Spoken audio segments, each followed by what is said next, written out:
Okay, part 3 of the series of XINGSHI tutorial demo videos. This is Hans from Request for Music, and I've taken out the DC source and I've reset the XINGSHI to its basic settings. So that means that I still have my original sine wave. I already showed you that it's possible to use frames in the other sequence, or sorry, in the other video. So that means that it's set at 1 frame now. It's just at 1/4 um, as a tempo based on the tempo of the DAW, and in this case that is VM with a setting at 120 beats per minute. So it's using quarter beats based on that. As soon as I switch on a second frame in this, got 2 frames. As soon as I dial through it, it's going through those frames, right? And let's switch this off now, or change it by using morphs at this point. So if I would want to dial up the modulator for the first frame,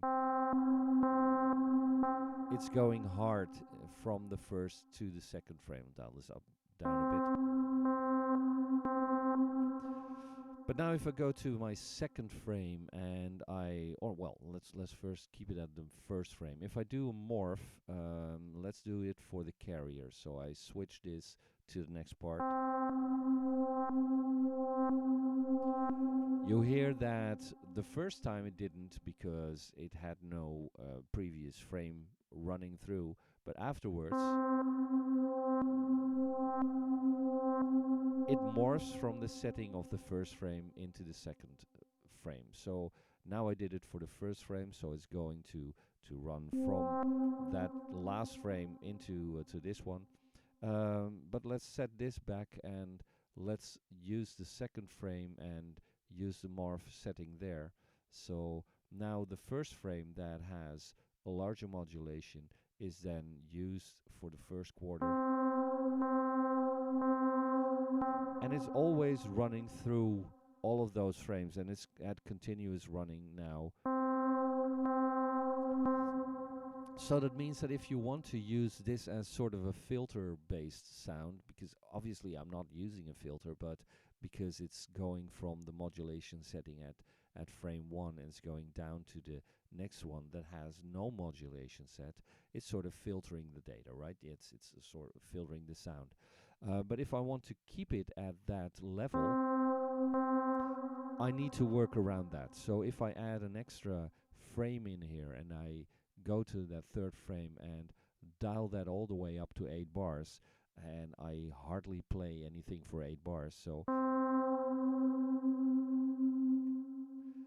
I got a sound where I sort of filter from the first frame up to the second, and let's switch this on for my reset point. So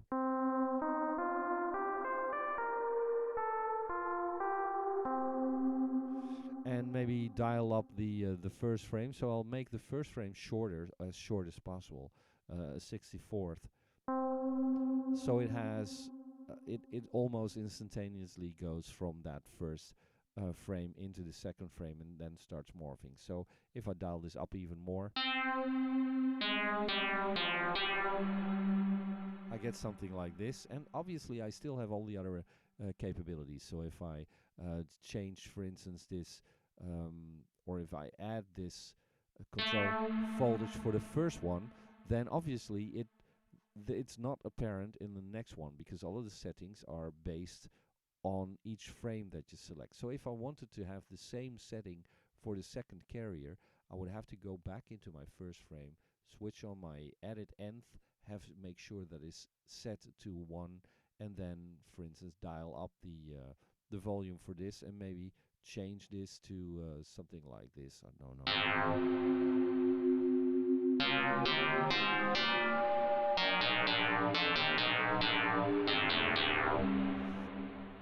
And obviously the depth of the modulation decides how hard or how rough that sound is, and obviously that goes for the pitch as well. So if I wanted to change the pitch for every one of those for the modulator, same thing, I would have it set at edit nth, set it to 1, so it it will involve all of the frames and dial this back to -2 or something like that.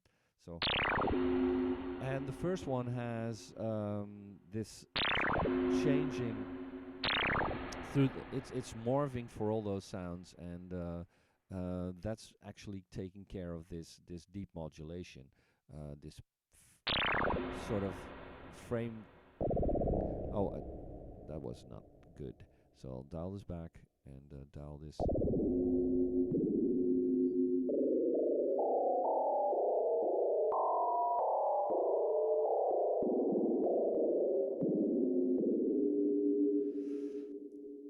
So, well, first of all, that's just to give you an idea. Let's just go over it another time. Let's switch it to edit nth and maybe reset this to a longer time, to maybe 1 bar even.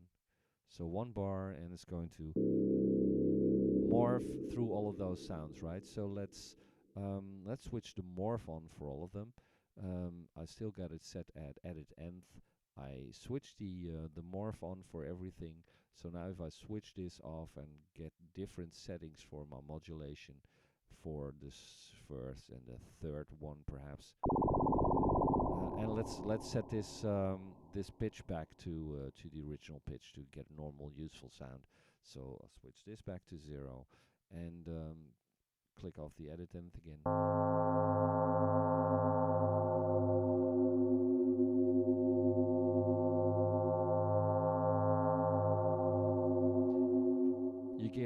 You get this sound that is going through the motion of all of those modulation settings for all of those frames. Yeah, so let's switch, or let's dial the second up to a far higher value for the modulation. So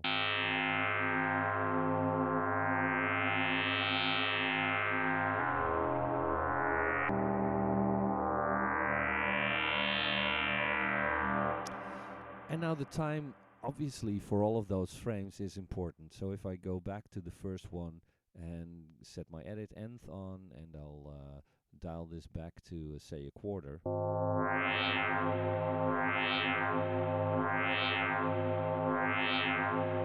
Then it's going to run through those. And if I dial back even more,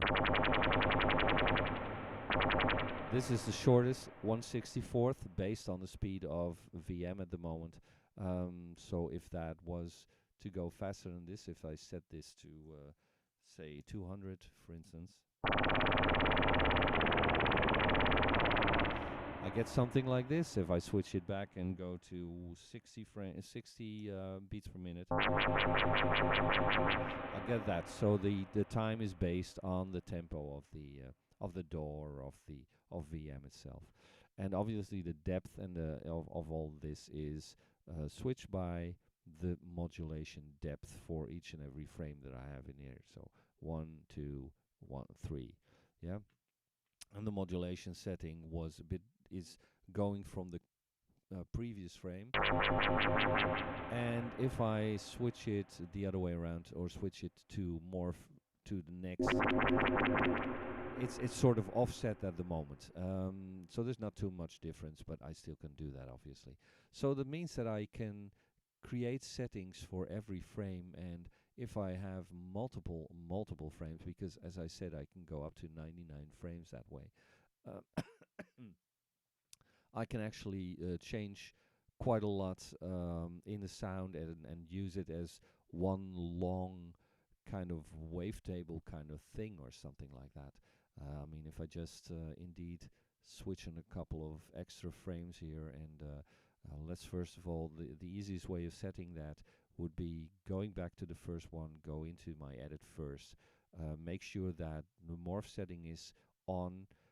Every single one has morph settings at the moment, so let's dial this modulation in first and dial the tempo up to say 1/2.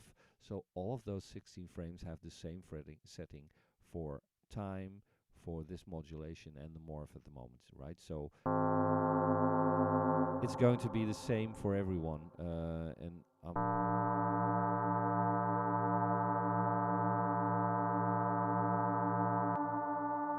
the only thing is that the first 3 I had set with that volume for the second carrier as well. And as you can see, the fourth doesn't or didn't have that. If I go through this now, I could actually copy the values in there if I wanted to. So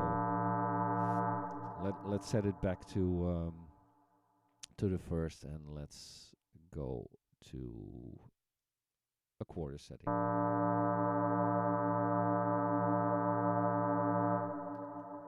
Let's set the tempo of VM back to 120, so you can tell. And now let's just play around with these edit nth settings, because as I said, I could, for instance, I have this basic setting for the modulation, so let's dial that back a bit. Now start doing this this up to 4 frames, or let's go up to 8 frames even. So it will edit every 8th frame starting with the first, and I'll dial up the modulation for those. Yeah.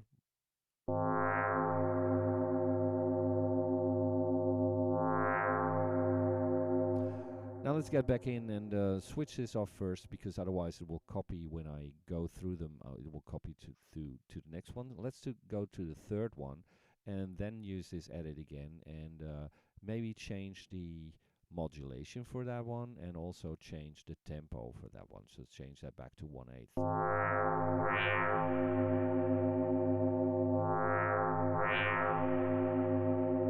Maybe change it back even more. Let's set it to 1/64.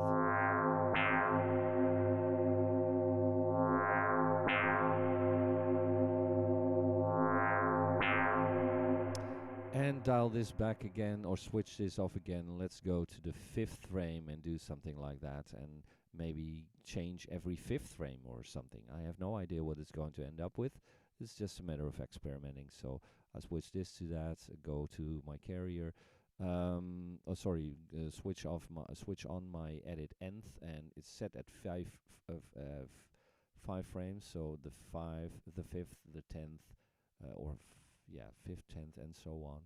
And I'll change the pitch for those, and maybe change the length of those, so they will be 1/32 even.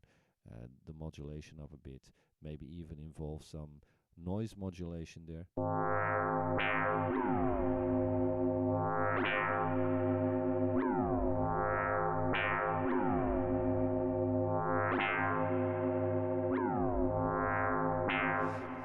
I've got it set at reset at the switch on the top, so that means that it's following the gate from my keyboard, and otherwise I could switch it to continuous, and then it will just go on, so it's still running in the background.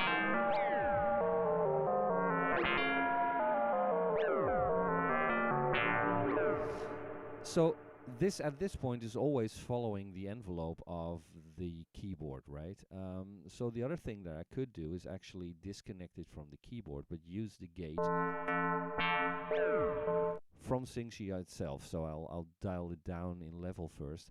As I said, or as I explained in the first video that I created about this, is that the gate output is following the gate which it receives when it switches from one frame to the other. So I'll switch this off, and I'll dial back the envelope time to make it more apparent. So if I dial this up now,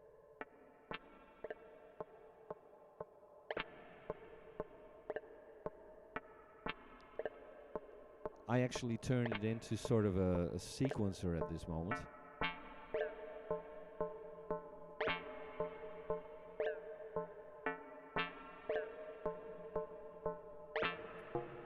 Which is still following my keyboard, of course, because I have my pitch connected, but I don't use the gate for my keyboard, I use it from XINGSHI itself.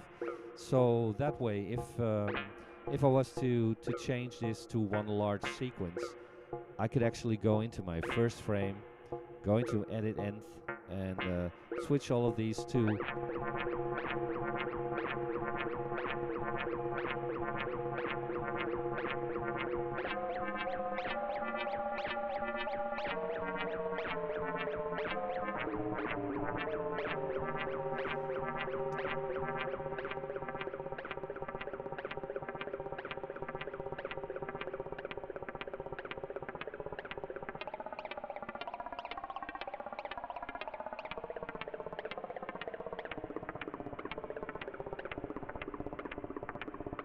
So something like that. And I'm not even using any of the other morph stuff in there. Um, there's no starter stop because it's not intended as an original sequencer, but as soon as I take my gate out, obviously it's not being triggered again for the gate of the envelope. So yeah, that hopefully gives you an idea of this part.